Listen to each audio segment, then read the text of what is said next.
함께 봉독한 말씀을 통해서 문을 열라, 오픈 더 도어, 이런 제목으로 함께 말씀을 나누도록 하겠습니다. 오늘은 종려주일입니다. 사순절이라는 이야기, 영어로는 렌트 이렇게 이야기를 하는데, 부활주일 그 전으로부터 주일을 제외한 40일을 카운트해서 수요일입니다. 그래서 애쉬 웬스데이, 우리의 죄 때문에 우리가 통회하고 슬퍼하는, 그래서 제 수요일이라고 이야기하는데, 매해 달력이 조금씩 바뀌죠. 올해는 3월 6일이 제의 수요일, 애쉬 웬스데이로 시작을 해서 오늘이 이제 종려주일입니다. 종려주일은 나귀 새끼를 타시고 예루살렘에 입성하신 날입니다. 우리의 죄악을 담당하시기 위하여. 그래서 일주일 동안 여러 가지 일들을 하나하나 이렇게 묵상하면서, 특별히 금요일에는 성금요일, 십자가에 우리 주님께서 달리신 그날, 주님이 십자가에서 우리를 위하여 죽으신 그날, 그 죽으심으로 말미암아 우리 여러 축복이 우리가 누릴 수 있게 되었기 때문에 그것을 굿 프라이데이, 성금요일이라고 이야기합니다. 그리고 십자가에서 돌아가신 지 사흘째 되는 날에, 바로 부활주일에 주님께서는 부활하셨습니다. 사순절의 이 기간 동안은 특별히 주님의 말씀, 나를 위하여 고난받으신 그 고난의 의미를 깊이 마음에 새기면서 감사하면서, 가급적이면 오락이나 이런 것은 조금 자제하고, 율법적으로 자제하라는 것이 아니라 그 받은 은혜를 기억하면서 감사하면서 그렇게 사는 기간들입니다. 예수님께서 예루살렘에 입성하실 때 많은 사람들이 이 종려나무, 팜트리 잎사귀를 가지고 흔들면서 예수님의 입성을 환영합니다. 호산나 호산나, 다윗의 자손 찬송하리로다 하면서 예수님을 환영했습니다. 호산나라는 의미는 우리를 구원하소서, deliver us, 우리를 지금 로마의 압제로부터, 정권으로부터, 어려운 상황으로부터 우리를 구해달라는 바로 그런 울부짖음이었습니다. 사람들이 원하는 예수님, 사람들이 원하는 메시아는 어떤 메시아였는가? 정치적인 메시아, 파워풀한 메시아, 로마를 단숨에 무너뜨려 버릴 수 있는 그런 메시아를 사람들은 원했습니다.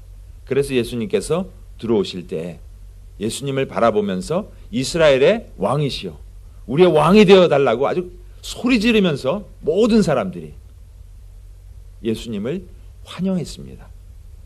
그러나 며칠이 가지 못해서 그 예수님이 자신들이 그렇게 기대하던 그런 메시아가 아님을 알게 되었습니다. 정치적인 파워풀한 그런 메시아가 아님을 알게 되자 사람들은 갑자기 태도를 돌변합니다. 며칠 사이에 어떻게 이렇게 사람들이 돌변할 수 있을까? 사람이 바뀌면 좀, 냉담해지면 좀 뭐 한 달이나 두 달이나 1년이나 시간이 걸리는 것이 아니라 어떻게 이렇게 냉담해질 수 있을까? 그들의 모습은요, 여기 보십시오. 12장 13절에는 이스라엘의 왕이시여, 우리의 왕이 되어달라고 간곡하게 외치고 부르짖고 환영하던 그들의 모습이 불과 4일이 지났을 때, 요한복음 19장 15절 같이 한번 읽겠습니다. 그들이 소리 지르되 없이 하소서, 없이 하소서, 그를 십자가에 못 박게 하소서. 빌라도가 이르되 내가 너희 왕을 십자가에 못 박으랴? 대제사장들이 대답하되 가이사 외에는 우리에게 왕이 없나이다. 조금 전에 어떻게 이야기했죠? 우리의 왕이라고 분명히 이야기했습니다. 그랬는데 내가 너희 왕을 십자가에 못 박으랴? 그랬더니 반응이, 종교 지도자들의 반응이, 가이사 외에는 우리에게 왕이 없다. 아니, 어떻게 배신을 해도 이렇게 앞뒤가 완전히 다르게 배신해버릴 수가 있을까? 왕이 되어달라고 그렇게 외치던 그분을 바라보면서 없이 하소서, 없이 하소서, take him away, 죽여버려 달라는 이야기죠. 십자가에 못 박으소서. 어떻게 이렇게 사람들이 순식간에 돌변해서 바뀔 수 있을까?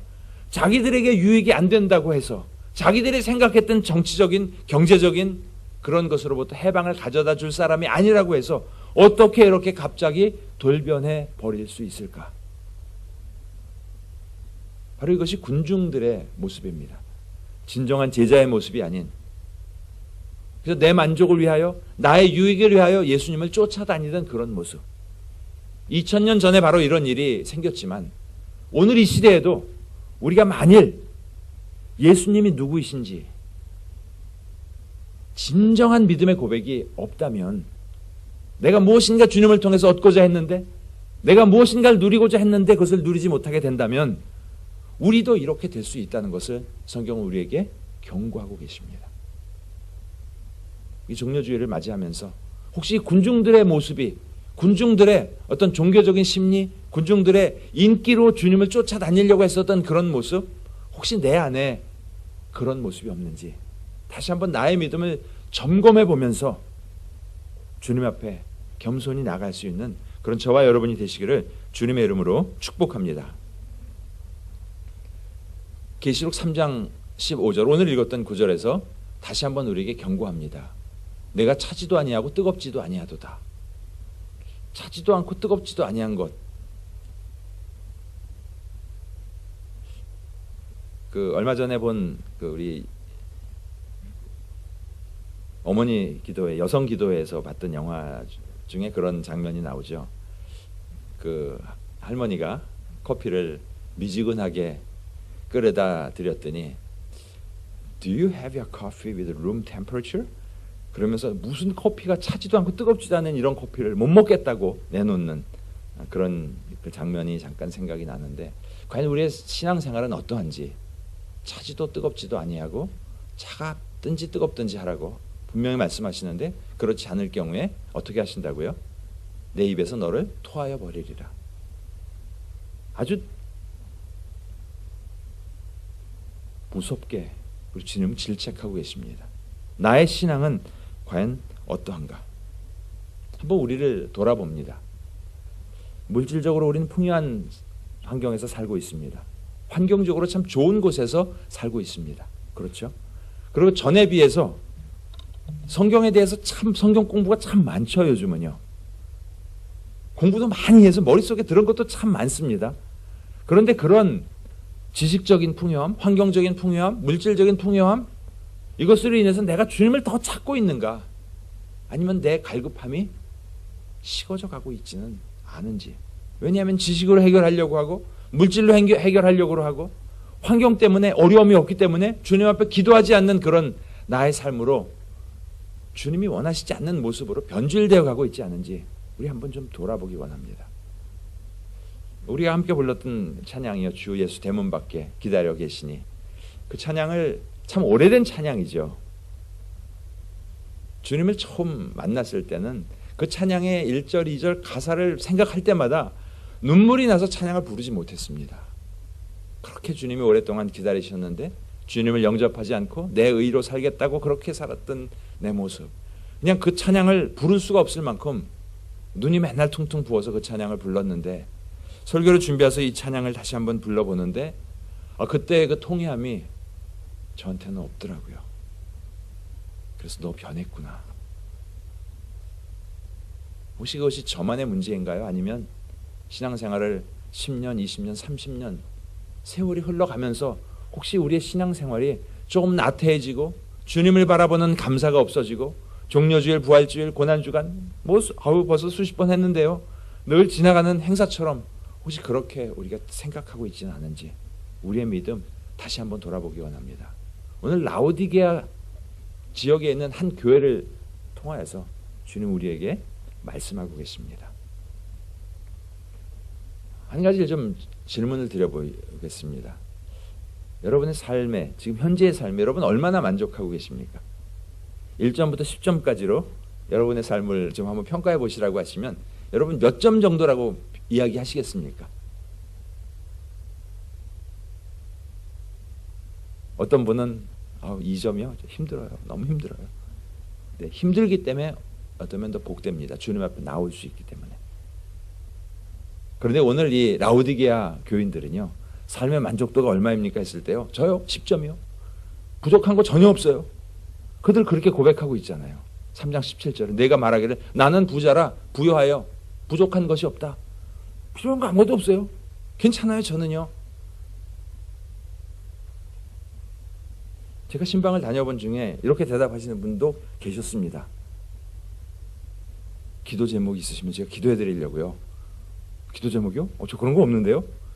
걱정 없이 잘 지내고 있는데요. 저 염려 없어요. 걱정하지 마세요. 그런데 엄청 걱정이 되더라고요. 나는 부유하여 부족한 것이 없다. 내가 내 모든 건 내가 스스로 해결할 수 있다. 내가 다 공급할 수 있고 내가 다 알고 내 인생에 내가 주인이 되어서 내 모든 문제를 다 해결할 수 있다고 고백하는 그 한 영혼 앞에서 어떻게 걱정이 안 될 수 있겠습니까?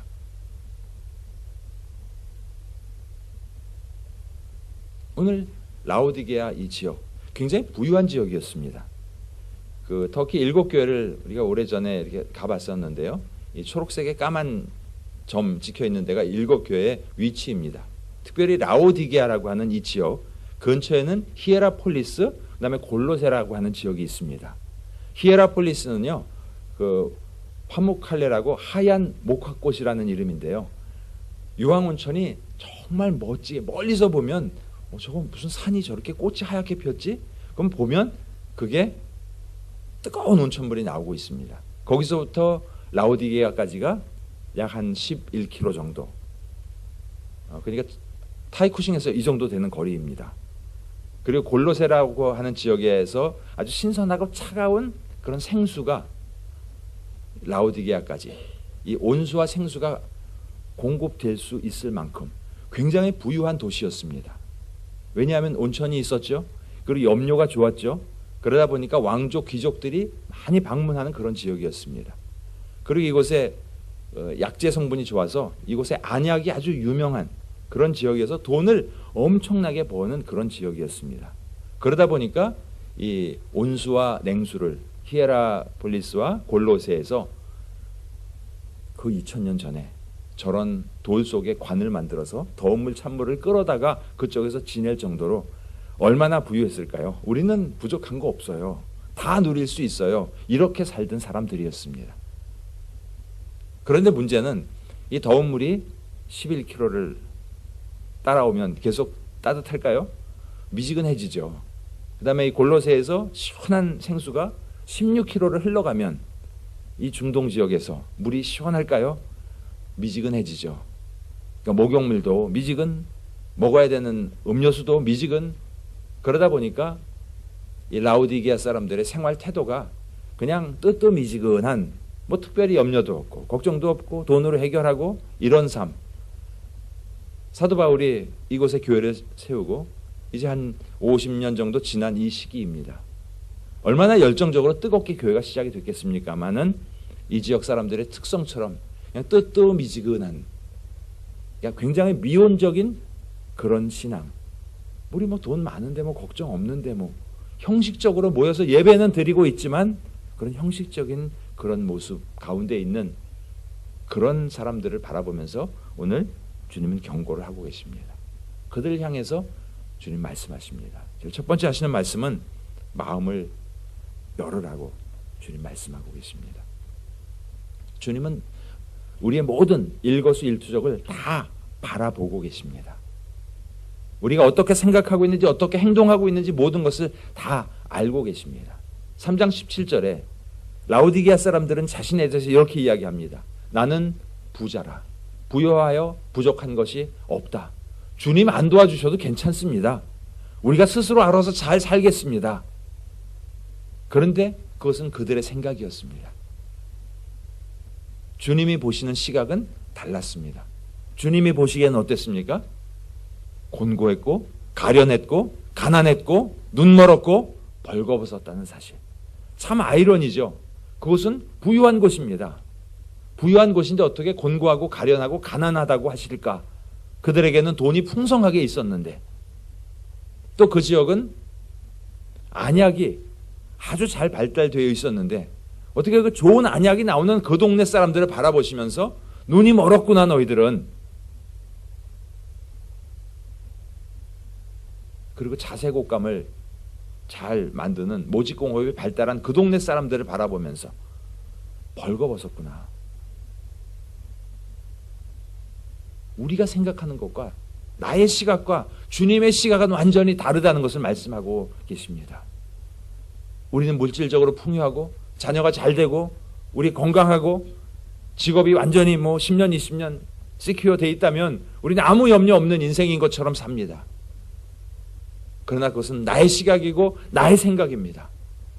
주님이 보시기에는, 주님이 보시기에는 오히려 내가 참 불쌍하게 되었구나. 내가 정말 가난하게 되었구나. 내가 눈이 멀었구나. 내가 벌거벗은 것을 알지 못하는구나. 말씀하고 계십니다. 그래서 3장 18절에 이와 같은 처방을 주고 계십니다. 불로 연단한 금을 사라. 흰옷을 사라. 안약을 사라. 그들이 생각하기엔 충분히 있었죠. 금? 우리 부자인데요. 옷이요? 우리 모직공업이 얼마나 발달됐는데 우리 충분히 옷이 있는데요. 안약이요? 그런데 주님은 말씀하십니다. 누구에게서 사라고요? 주님에게서 사라고 말씀합니다. 세상이 공급해 줄 수 없는 부요함.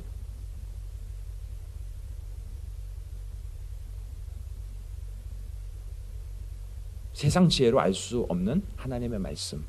이 연단한 금과 흰옷과 안약을 사라고 말씀합니다. 과연 이게 무슨 말씀일까? 그들에게는 분명히 돈 가지고 해결할 수 있는 것들이 그 주변에 있는데 주님은 주님으로부터 사라고 말씀하십니다. 이 18절을 묵상하면서는 세 가지를 생각해 보았습니다. 첫 번째는 연단한 금은 과연 무엇일까? 베드로전서 1장 17절 같이 한번 읽겠습니다. 너희 믿음의 확실함은 불로 연단하여도 없어질 금보다 더 귀하여 예수 그리스도께서 나타내실 때에 칭찬과 영광과 존귀를 얻게 할 것이니라. 믿음 없는 그들의 모습을 바라보면서 그들이 주님으로부터 믿음을 받아서 세워져야 될 것을 말씀하고 계십니다. 두 번째, 옷에 대해서 흰옷을 사서 입어 벌거벗은 수치를 보이지 않게 하라. 계시록 19장 8절에 보면 이 세마포 흰옷은 성도들의 옳은 행실이다. 즉 믿음이 있다면 믿음을 가지고 온전한 행동으로 행위로 드러나야 될 것을 또한 말씀하고 계십니다. 또 마지막에 세 번째, 안약을 사라. 그들에게는 약이 너무나 유명한 지역이었습니다. 그런데 그들이 눈이 좋아서 세상 것은 다 보는지 몰라도 하나님이 행하시는 일, 영적인 것, 하나님의 말씀, 이것에 대해서는 너무 어두워서 알지 못하기 때문에 내게 약을 사서 발라 하나님의 말씀, 하나님의 비밀한 것, 하나님의 인도하심을 보게 하라. 주의 말씀은 내 발의 등이요 내 길의 빛이니이다. 이 세 가지에 대해서 주님 말씀하시죠. 내가 열심을 내라. 제가 아주 좋아하는 단어죠. 열심을 내라. 본문에 이 단어가 나와서 얼마나 좀 행복했는지 모릅니다. So be honest. 이 영어 표현에 보니까요. Be zealous. 이 열심이라는 게 어느 정도 열심이냐 하면요. 여러분 질투 나실 때 어떠세요? 질투 나시면요. 막 번쩍번쩍에 힘이 막 솟죠. 그냥 내가 가만 아주 이렇게 확 새로운 사람이 돼버리잖아요. 그렇게 열심을 내라는 겁니다. 무엇이에요? 앞에서 얘기한 세 가지예요. 믿음에, 선한 행위에, 그리고 하나님의 말씀에 그렇게 열심을 내서 주님 앞에 나오라는 것입니다. 겉으로 보기에 너네 교회 부유해 보여. 라오디게아 교회 말입니다. 다 가진 것 같습니다. 아무 염려 없는 것 같습니다. 그러나 아무것도 가지지 못했고 하나님의 말씀도 알지 못했고 불쌍한 겉모습만 교회로 남아있는 그런 교회였다고 책망하시면서 이 세 가지를 말씀하고 계십니다. 그런데 이 세 가지를 좀 한번 생각해 보십시오. 믿음과 행위와 말씀, 이 세 가지가 균형 잡히지 않으면, 즉 무엇인가를 할 때 가슴으로 뜨겁게 느끼며 머리로 깨달으며 우리가 손으로 행동으로 이렇게 나가지 않는다면, 그 중에 한두 가지가 빠진다면 종교적인 행위가 될 수 있다는 사실을 우리는 기억해야 합니다. 말씀이 없이 믿음과 행위만 가지고 나간다면 내 생각에 빠져서 광신자가 되어버릴 수 있습니다. 사도 바울이 예수 그리스도를 만나기 전에 자기는 하나님을 기쁘시게 한다고 하고 예수 그리스도를 믿는 사람들을 잡아 가두고 죽이고, 그리고 하나님 앞에 자기가 잘하는 것처럼 알았던 그런 모습처럼 말씀이 없으면 아무리 열심히 해도 잘못된 길로 갈 수 있습니다. 또 믿음과 말씀은 있는데 행위가 없다면, 아무것도 하지 않는다면, 저도 알아요. 저도 성경 통독 50독 했어요. 믿음, 말씀은 있는데 행위가 없다면, 야고보서 기자가 말씀하죠. 행함이 없는 믿음은 죽은 믿음이다. 몸이 마비에 걸려있는 상태입니다. 우리를 바라보시면서 열심을 내라고 하십니다. 믿음과 행위와 말씀, 이 세 가지를 균형 잡혀서 열심히 주님을 바라보는 그런 자가 되라고 우리에게 경고하고 계십니다. 그런데 우리를 강요하시지 아니하시고 주님은 기다리고 계십니다. 유명한 구절이죠. 3장 20절 같이 한번 읽겠습니다. 볼지어다 내가 문 밖에 서서 두드리노니 누구든지 내 음성을 듣고 문을 열면 내가 그에게로 들어가 그로 더불어 먹고 그는 나와 더불어 먹으리라. 내 안에 들어오셔서 내 삶의 Lord and Savior, 주인이 되어주셔서 내 삶을 주관하시고 나를 이끌어주셔서 믿음과 행함과 또 이 말씀의 모든 조명을 주님께서 친히 내 안에서 해주시겠다고 말씀하고 계십니다. 우리 그림을 많이 아시죠? 이 세상의 빛. 윌리엄 헌트라고 하시는 분이 한 160년 전에 그린 그림인데 제가 아무리 찾아봐도 이 위에 그림을 이분이 그렸다는 자료는 찾아볼 수가 없었고요. 오른쪽에 있는 그림이 이분이 그린 오리지널 그림이거든요. 근데 한국 우리 성도님들이 알고 계시기는 바로 위에 그림처럼 알고 있는데 아무리 찾아봐도 자료상으로는 오른쪽에 있는 그림을 이렇게 그리셨다고 하는데 등불을 들고 인도하기를 원하시지만 이 문 밖에서는 열 수 없는 문고리가 없어서 안에서 열어 주어야만 들어오실 수 있는 강제적으로 우리의 문을 두드리고 부시고 들어오시는 강권적으로 들어오시는 분이 아니라 우리가 스스로 마음을 열고 주님 내 안에 들어와 주옵소서, 내 삶을 다스려 주옵소서, 내 인생의 주인이 되어 주옵소서 하고 고백했을 때 주님은 내 안에 오셔서 나의 계획보다도 더욱더 완전한 계획으로 나를 이끌어 주시는 주님이심을 우리는 기억해야 합니다. 로마서 10장 9절 10절 같이 한번 읽겠습니다. 내가 만일 내 입으로 예수를 주로 시인하며 또 하나님께서 그를 죽은 자 가운데서 살리신 것을 내 마음에 믿으면 구원을 받으리라. 사람이 마음으로 믿어 의에 이르고 입으로 시인하여 구원에 이르느니라. 우리가 구원에 이르는 길 오직 믿음이라고 선포합니다. 그런데 계몽주의 이후 Enlightenment, 계몽주의 이후에 사람들은 무엇인가 좀 더 합리적이고 이성적이고 과학적인 것을 요구합니다. 그런데 로마서 10장 9절 10절을 읽어보면 합리적이지도 않고 이성적이지도 않고 과학적이지도 않네요. 어떻게 생각하십니까? 믿는다고 구원을 받아요? 행함이 있어야 되겠죠. 뭔가를 행해야 되겠죠. 뭔가 기준에 맞아야 되겠죠. 사람들은 그렇게 반응합니다. 합리적이다, 과학적이다, 이론적이다. 그것이 중요합니까? 성경적이다가 중요합니까? 우리 눈에 보기에, 믿음이 없는 사람들 눈에 보기에 합리적이지 않고 이성적이지 않고 과학적이지 않을지 몰라도 하나님의 눈에 보시기에는 합리를 뛰어넘는 초합리적인 것이지 비합리적인 것이 아닙니다. 초이성적인 것이지 비이성적인 것이 아닙니다. 초과학적인 것이지 비과학적인 것이 아니라는 사실을 우리는 기억해야겠습니다. 이 믿음을 갖는 것, 이것을 영접이라는 단어로 성경은 표현하고 있습니다. 영접하는 자, 곧 그 이름을 믿는 자들에게는 하나님의 자녀가 되는 권세를 주셨으니 우리가 하나님의 자녀 되는 것, 믿음으로 그분을 영접하여 주님은 나의 주인이십니다, 나의 구원자이십니다 라는 온전한 고백을 우리가 드리며 나갈 때 주님은 우리의 삶의 주인이 되어 주셔서 우리의 삶을 다스려 주십니다. 비슷한 일이 수천 년 전에 있었죠. 이스라엘 백성들이 불순종하였을 때 하나님께서 진노하셔서 불뱀을 백성들 가운데 보내셨습니다. 그리고 불뱀 이스라엘 백성들을 물기 시작합니다. 그냥 내버려두면 죽어가는 그들을 바라보시면서 물린 자마다 그것을 보면 살리라. 장대 끝에 노수로 뱀을 만들어서 장대 끝에 높이 매달게 하시고 저 장대 위에 있는 뱀을 보는 자마다 살리라. 이게 과학적인가요? 뱀에 물렸는데요, 뭐 약을 발라주는 것도 아니고 저 장대 끝에 뱀을 보면 살리라. 과학적이지도 않고요, 이성적이지도 않고요, 합리적이지도 않습니다. 의학적이지도 않습니다. 그런데 결과는 어떻게 되었습니까? 뱀에게 물린 자가 노뱀을 쳐다본즉 모두 살더라. 왜냐하면 성경적이기 때문에, 초합리적이기 때문에, 초의학적인 사건을 성경은 기록하고 있습니다. 이 사건을 통해서 우리 예수님께서 우리에게 말씀하십니다. 모세가 광야에서 뱀을 든 것 같이 인자도 들려야 하리니. 예수님도 이 말씀처럼 십자가에 높이 달리셨습니다. 우리의 죄와 사단의 사망 권세를 십자가에 못 박기 위해서 십자가에서 죽으셨습니다. 그리고 그를 믿는 자마다 영생을 얻게 하심이라 말씀하셨습니다.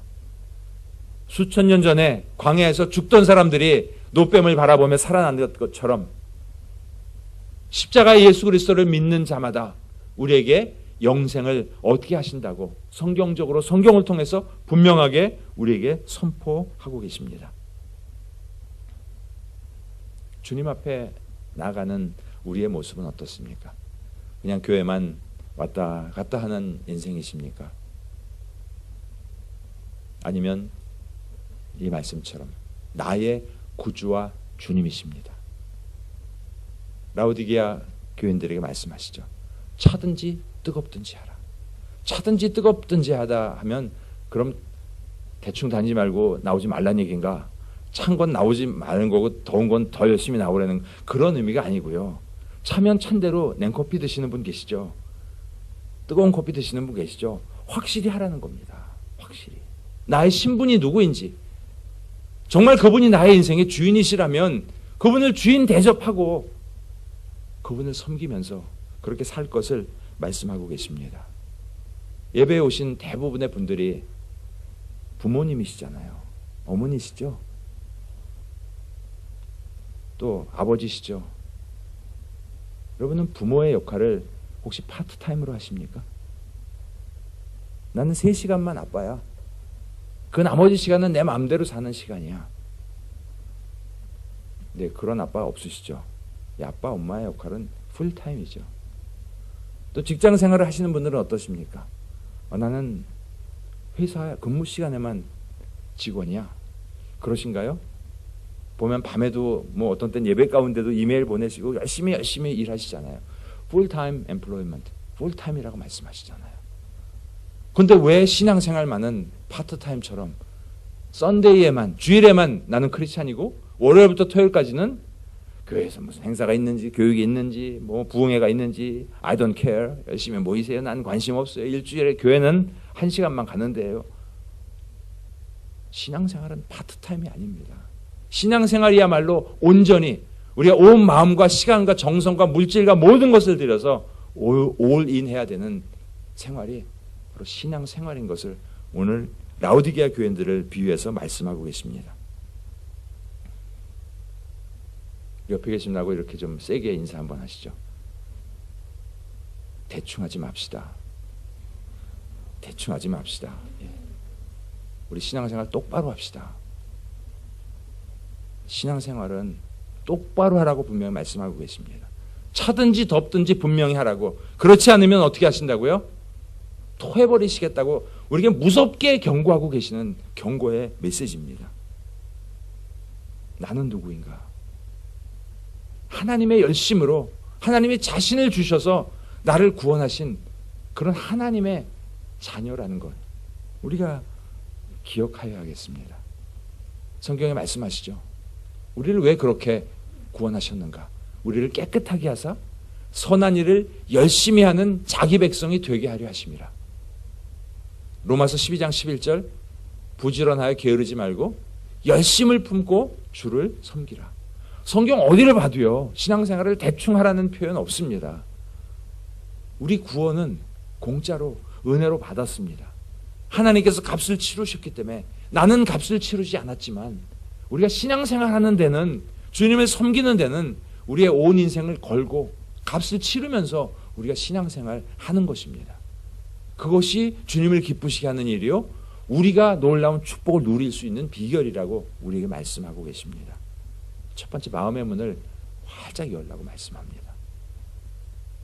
저도 괜찮은 사람이에요. 좀 믿어보세요. 목사님이 어떤 분인지 조금 더 세월이 가야지 알겠지. 두 번째, 교회 문을 활짝 열라고 말씀합니다. 사실 오늘 이 메시지는요, 라오디게아 교회에게 주시는 말씀입니다. 이 교회는 사도 바울에 의해서 세워졌고, 이 요한계시록이 그들에게 갈 때는 교회가 세워진 지 40년에서 50년 정도 지난 그런 시기였습니다. 우리가 이제 올해가 24주년, 내년이 25주년, 우리 교회가 50주년 됐을 때는 뭐 제가 이 땅에 있을지 없을지 잘 모르는 그런 시기인데요. 그렇게 수십 년이 지나고 난 다음에도 주님은 그 교회를 바라보시며 주님이 꿈꾸시던 일들이 어떻게 되어가나를 바라보고 계십니다. 교회를 보고 계십니다. 그만큼 교회를 사랑하시고 교회를 관심을 갖고 계십니다. 마태복음 16장 18절, 작년 한 해 동안 우리가 주제 말씀으로 계속 보았던 말씀입니다. 내가 이 반석 위에, 즉 베드로의 신앙 고백, 바른 신앙 고백 위에 교회를 세우셨습니다. 교회는 그래서 바른 신앙 고백이 있어야 합니다. 하나님과 나와의 1대1의 분명한 관계, 그 위에 내 교회를 주님의 교회라고 선포하십니다. 교회의 주인의식, 주인이 누구신지가 분명하게 선포되어야 합니다. 그리고 그 교회를 통하여 음부의 권세가 이기지 못하리라. 세상 속에서 그 교회가 세상에 침투하여서 하나님의 나라를 확장시켜 나가는 그 일을 감당해야 되는 바른 미션, 바른 사명의식이 있어야 된다고, 바른 신앙 고백과 바른 주인의식과 바른 사명의식이 있어야 된다고 주님은 교회를 그렇게 바라보고 계십니다. 터키에는 7교회, 사도 바울이 다니면서 그 지역에 세웠던 그 교회들을 바라보면서 요한계시록 2장과 3장에 보면 그 교회를 우리 주님이 평가하고 계시다는 사실을 참 두렵고 떨림으로 바라봅니다. 주님은 그렇게 세워진 한 교회 한 교회에 관심을 가지시고 이 교회가 특징이 어땠고 이 교회는 뭘 잘했고 이 교회는 뭘 책망받을 일이 있고까지 주님은 다 아시고 다 말씀하신다는 사실. 또 사도 바울이 고린도 교회에 가죠. 로마 교회에 갔죠. 이곳 저곳의 교회에 가서 그 교회에 있었던 모든 일에 대해서도 편지에 다 기록되어 있는 것처럼 주님은 모든 것을 보시고 교회를 바라보시고 계신다는 사실. 그런데요, 이 7교회 중에서 교회마다의 특징이 있습니다. 교회마다 잘한 일들이 있었습니다. 그런데 라오디게아 교회를 바라볼 때는 그들은 칭찬받을 일이 하나도 없었다는 부끄러운 이 사실 앞에 그들은 미지근했고 영적으로 자만했고 자신들의 부를 가지고 모든 것을 해결할 수 있었다고 생각했던 그 교회. 그런데 이 요한계시록의 7교회를 또 이렇게도 보고 있습니다. 시대별로 교회가 어떠한 교회사적 시대를 겪고 있는가. 그래서 이 라오디게아 교회의 모습은 이 시대 현대 교회의 모습이다. 세속적이고 자기 만족적이고 이기적인 교회의 모습을 나타내는 것이 바로 라오디게아의 교회의 모습이라고 말씀하고 계십니다. 그렇다면 차든지 덥든지 미지근하면 내가 토해버리려 하는 이 말씀은 오늘 이 시대에 신앙생활을 하고 있는 특별히 홍콩과 같이 물질이 많이 모이고 부유하다고 생각하는 그러한 교회를 바라보시면서 주님이 책망하시면서 경고하시는 그런 메시지입니다.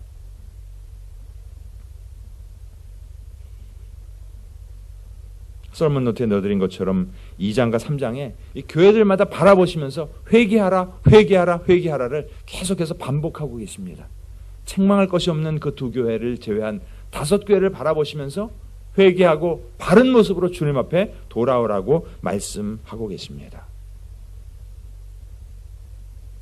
교회를 통하여 주님이 하시는 일들, 우리가 교회가 주님 앞에 어떻게 서 있는가, 주님은 바라보시고 평가하신다는 사실을 우리는 기억해야겠습니다. 우리 홍콩 중앙교회가 주님이 바라보시면 과연 우리를 바라보시면 어떻게 말씀하실까? 혹시 라오디게아 교회를 통해서 책망하셨던 그 말씀과 같은 그런 책망을 우리에게 주시지는 않을까? 우리 두렵고 떨림으로 건강한 교회를 함께 세워나가는 저와 여러분이 되시기를 주님의 이름으로 축복합니다. 두 번째, 주님은 교회를 기대하십니다. 주님이 하시던 일을 이 땅에 있는 교회에게 전부 다 위임해 놓으시고 주님은 하나님 우편에 가시고 이 교회들을 위하여 주님은 기도하고 계십니다. 계시록 3장 19절, 무릇 내가 사랑하는 자를 책망하여 징계하노니. 책망하고 징계한다는 것은 아들이 말을 안 들으면 어떻게 해요? 책망하고 징계하죠. 왜 책망하고 징계해요? 잘 되라고.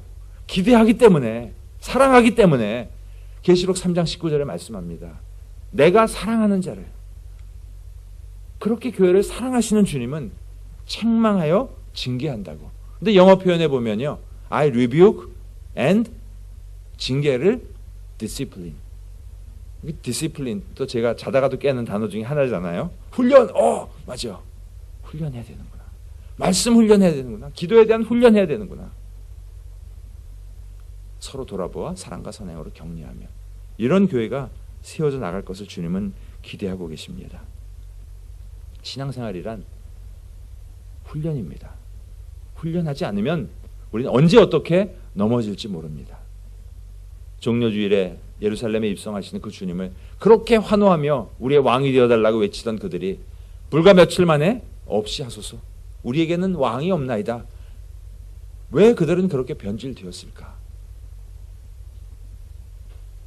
그들은 주님을 Lord and Savior, 나의 주인과 구세주로 영접하지 않았기 때문에, 그저 무리들처럼 쫓아다니는 사람들이었기 때문에 그랬습니다. 오늘 라우디게아 교회를 바라보시면서 책망하셨던 그 말씀 우리가 마음에 새기면서 혹시 주님이 기뻐하시지 않는 행위 우리에게는 있지 않은지 회개하고 더 나아가서 훈련 열심으로 주님을 기쁘시게 하는 그런 교회로 세워지기를 주님의 이름으로 축복합니다. 교회 문을 활짝 열어야 하겠습니다. 새로 오시는 분들이 많으시잖아요. 새로 오시는 분들이 많으신데 식사 시간에 보면 그분들만 식사하고 계실 때 이 민망함, 누가 오셨는지요? 저는 관심이 별로 없는데요. 왜 오셨는지요? 주님이 우리가 그런 모습으로 새로 오시는 분들을 맞이한다면 주님은 어떻게 말씀하실까? 네가 참 부유한 듯한다. 참 헐벗었구나. 우리를 바라보시며 그렇게 책망하실 것입니다. 새로 오시는 분들 환영하면서 건강한 교회 세우고 또 올해 축복의 유통자, 우리에게 주신 축복을 복음을 나누고 물질을 나누고 그래야 축복의 유통자로 건강하게 세워지는 그런 교회 함께 세워나갈 수 있기를 주님의 이름으로 축복합니다. 우리 같이 한번 기도하겠습니다.